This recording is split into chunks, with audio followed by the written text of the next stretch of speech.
Já si někdy myslím, že ten život je vlastně jenom rozhovor, který má jenom jediný smysl, aby člověk došel k sobě samému.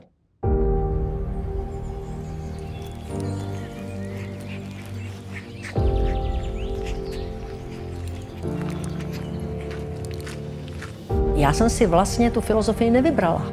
Nikdy. Ona si vybrala mě.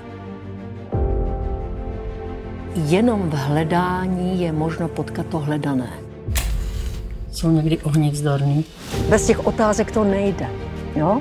Když vím přesně, co nevím, tak vím to, co je pro mě nejdůležitější.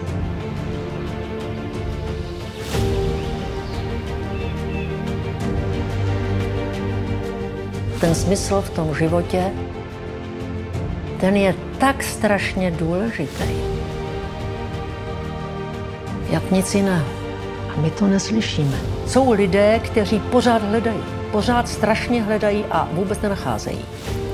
Nejsou opravdoví.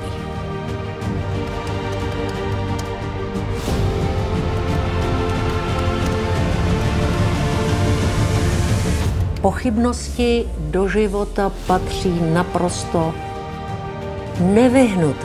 nevyhnutelně. S tou nejistotou se musíme naučit žít, zkamarádit se. Čili bez rizika se nedá žít.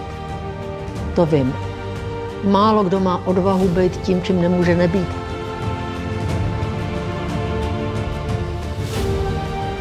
Nejde to jednoduše. Život není užívání.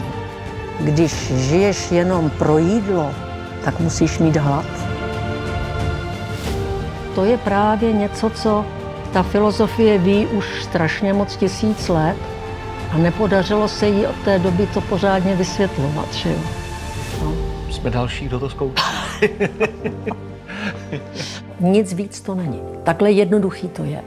A přitom se to skoro vůbec nezná. A je to přitom takhle jednoduchý.